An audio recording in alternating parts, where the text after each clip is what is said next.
Yeah, I want to look at that. And like the video to help me on my Let's go, baby, let's go. Draw a picture right now. Alright, you done?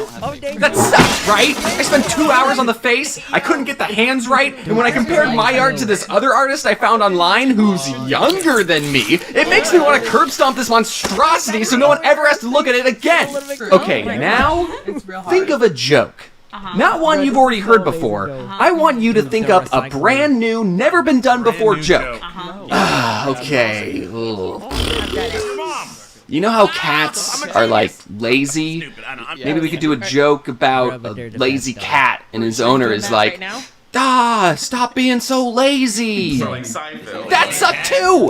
Now imagine doing both of those things together, and then putting that artwork up for the entire world to leave their unfiltered, anonymous opinions. And on top of that, you also make virtually no money off of it. Who in their right mind would put themselves through that kind of torture? Well, dear viewer, I would like you all to meet Zachary. Zachary is a webcomic artist. He makes webcomics just so when you're scrolling through your timeline while taking your morning poo, you get a little chuckle to yourself. And then you keep on scrolling, forgetting about his existence entirely in mere seconds. I have a soft spot for funny webcomics. Not the super serious superhero ones or the Japanese ones. Wait, why is this part all pixely? Webcomics can be shared on any platform. In fact, a lot of webcomics get reposted without the artist's consent and with their names removed. Which is kind of weird that someone went through the effort of removing a watermark when they could have just, you know, not done anything and left it. I hope you all realize that behind every comic is an artist who just wanted to make you laugh and doodle something that day. I started reading webcomics at a very young age. Back then, we just called them comics. They were really the only books that I liked to read. And the only place you could read the hottest new comics was in the newspaper. Oh, sorry, I should clarify. A newspaper is a stack of gray paper that would be delivered to your house by a child riding a bike, and they would print 19 pages of useless information and have one page dedicated to the funnies. This is where the classics were born. You know the ones, the Calvin and Hobbes, the Garfields, the Far Sides. Some of these comics have made me laugh harder than any meme ever has. I just want to say that Calvin and Hobbes was an extremely creative comic. It was a comic about a rambunctious boy that had a giant predatory animal best friend. I mean, where else have you seen that before? By the way, if you ever see those Calvin peeing bumper stickers, those are unlicensed knockoffs and really go against everything Calvin and his creator, Bill Watterson, stood for. In fact, all Calvin and Hobbes merchandise is unlicensed because Bill Watterson never made merchandise. But I mean, aren't these crochet Hobbes dolls the coolest?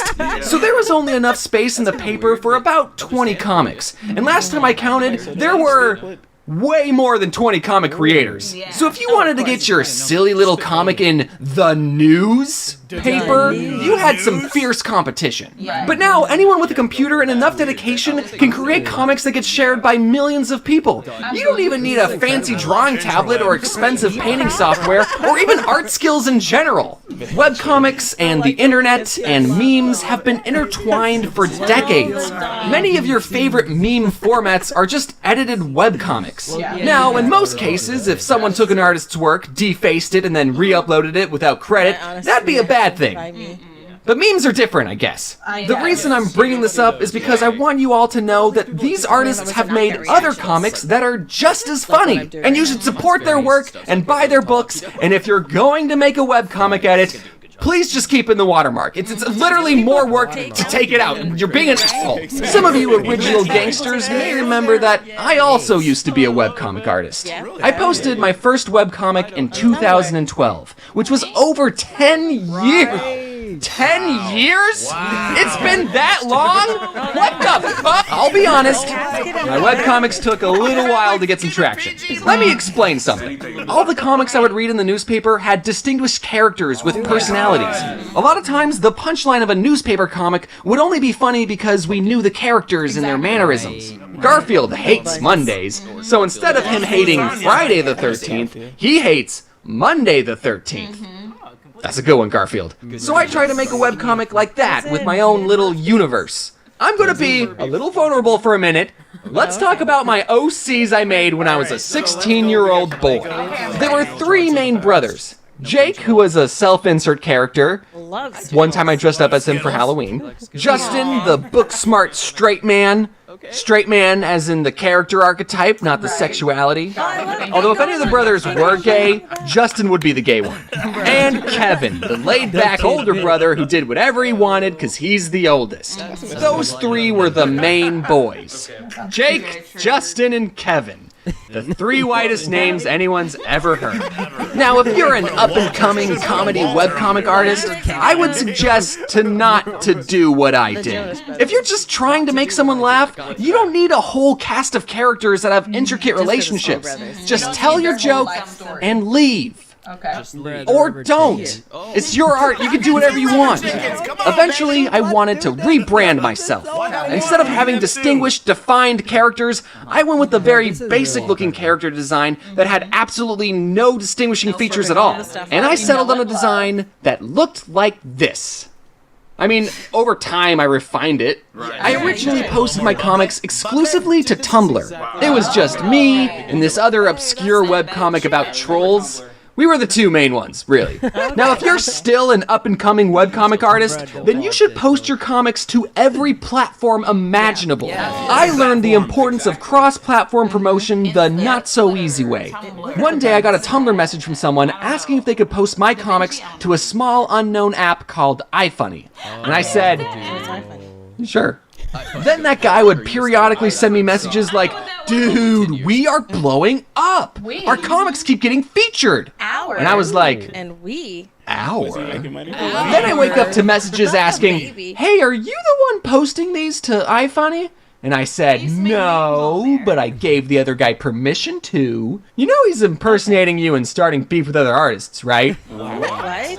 No. It turned out that iFunny was my most popular social media account, and I didn't even have access to it. I eventually got the account back, and now people tell me that they loved reading my comics on iFunny back in the day, which wasn't even part of the plan originally. Webcomics have really impacted me and this channel. Some of my earliest online friends were other webcomic artists, who I don't keep in touch with as much as I should. My bad, guys, I'm sorry. My username is based off my webcomic, my character design was made for my webcomic, and even my Cannonball profile picture is from a panel in my webcomic. I really hope this video makes you appreciate the webcomics that you see on your timeline. I know you see them, they're everywhere. If you come across a comic you like, I want you to try and find the original artist's socials and browse their other comics they've created. I guarantee you'll find some banger comics that just didn't get the same amount of attention as the other ones. And who knows, you might just make a difference in someone's art career. You know, making a whole video about webcomics has made me miss my first love. A lot of times when I think of a joke, I have to wait 2 months to tell it. And at that point, I don't even know if it's funny anymore. But a webcomic can have same-day joke delivery. So this is how I'm officially announcing that I'm making webcomics again. I'll be posting them on my website and maybe Twitter if I'm still verified.